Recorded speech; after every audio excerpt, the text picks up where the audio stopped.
Good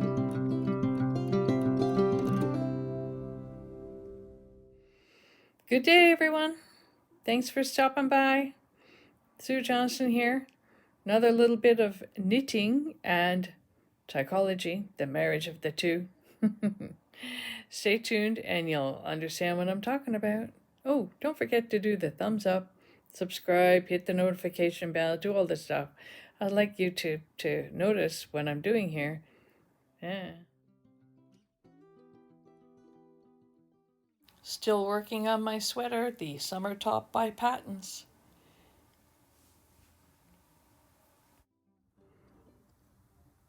This is where I'm at with my sweater. Ribbing, working the pattern. And because I was doing it on the round, the pattern turns out a little bit different than if you were knit and purling it. If I knit and purl on straight needles, as I had to do when I was working on the front, because you have to separate the front from the back and continue up and then join them later. When I was trying to do the pattern, the eyelets were way too big compared to this. So I decided not to do eyelets up on the yoke part of the sweater. And this is the increase from my sleeve. And that's where I'm at right now. What I'm going to show you may seem very rudimentary to a lot of knitters, especially if those knitting people have a lot of practice and skill and have learned a lot of techniques, different kinds of stitches, but I haven't. I've been a basic knitter, knit and purl for most of my life. I know how to increase on ends, and I know how to decrease, and I know how to add stitches. And more recently, in the last few months, I've learned how to make some eyelets, little holes in your work, like this, an eyelet. But this is a different way. For me, it's a different way of increasing in the center stitch.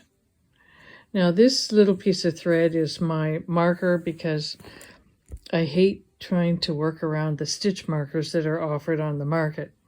So, I guess this is sort of very rudimentary, but I just tie a piece of thread into my middle. That's my stitch marker. And I cast on about 8 stitches in the beginning. And then on my right side row, I was going across. And when I get to the marker, the stitch in front of the marker, I knit front, knit back, and that gives me the increase. Move the marker over. Then the next stitch, I knit front, knit back, and then that's another increase.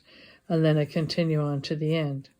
On the reverse side, initially, I was just going knit across, reach the marker, knit front and back, move the marker, knit front and back, go into the end, reverse. And I did that on the reverse. I was increasing the stitches in between or on either side of the marker. And that makes for sort of a very wide hole. Then I said, well, what if I just have a right side and a wrong side? Where the right side I'm going across, I increase at the stitch before my marker, increase at the stitch after my marker, knit across, and the return row is just simply a straight knit. And what happens is you get a smaller hole. See the difference between the large, if I increase on both sides, right side, wrong side, front, back, whatever, each row, I'm just increasing at the marker.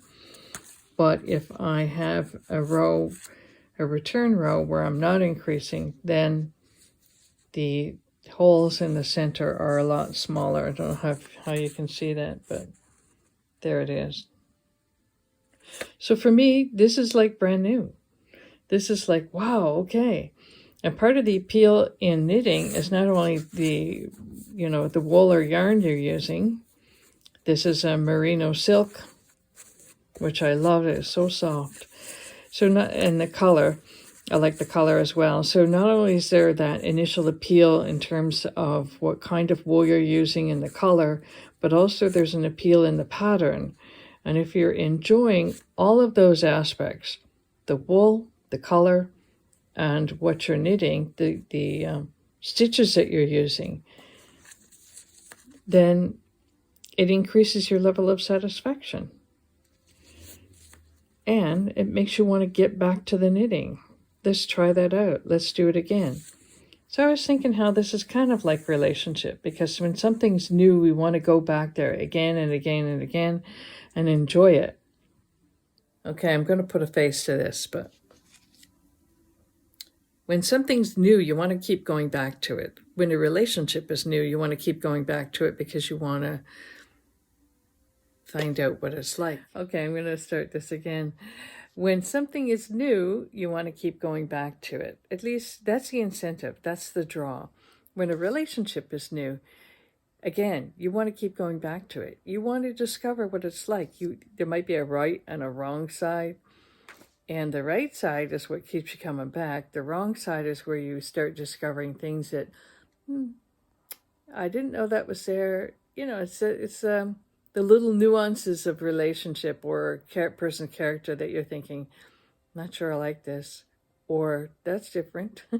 And then you're deciding whether you can continue on with the relationship or not, because these are the things that need to be adjusted to. But the right side is always the easiest one to adjust to. That's the part that attracts you, that keeps you going back. So when something's new, there's a great feeling. Great feeling if you're knitting something new, or you've learned a new technique and you want to keep going back and doing it. And if it's a new relationship, you like that feeling, so you want to keep going back and discovering. And that's part of the psychology of relationship and knitting. Here's something else I do. It's just a little way of knowing which is the right side or the wrong side. When I cast on my wool, my initial stitches, I've got this little tail hanging out. And that little tail is always going to be the right side of my work. Now, I could put a little marker on here, and I've done that sometimes, but when you're in a pinch or whatever, you can always allow this to be your marker. So it's always the right side. So it's the side when you're going across, you're going to do your pattern increase or whatever it is you're working on. And then when it's on the left, you know that this is just your purl back or your return row that you're doing, which doesn't include working on the pattern. So that's just one way of knowing the right side, or the wrong side. Okay, so right now I'm working on the wrong side, and it's just going to be a knit back row. So this is my right side. So what I'm going to do is I'm just going to knit across to my marker. And when I get to my marker, that's when I'm going to increase on one side of the marker, then move the marker, increase on the other side of the marker.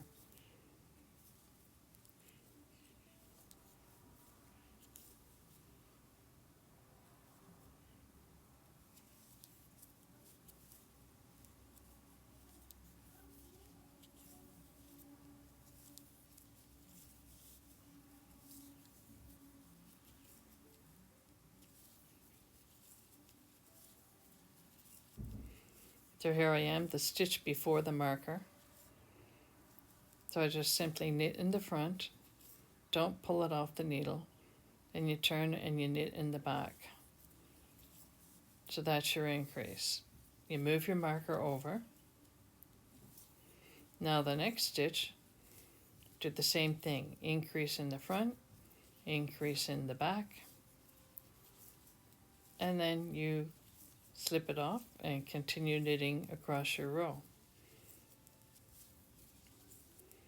And that's it.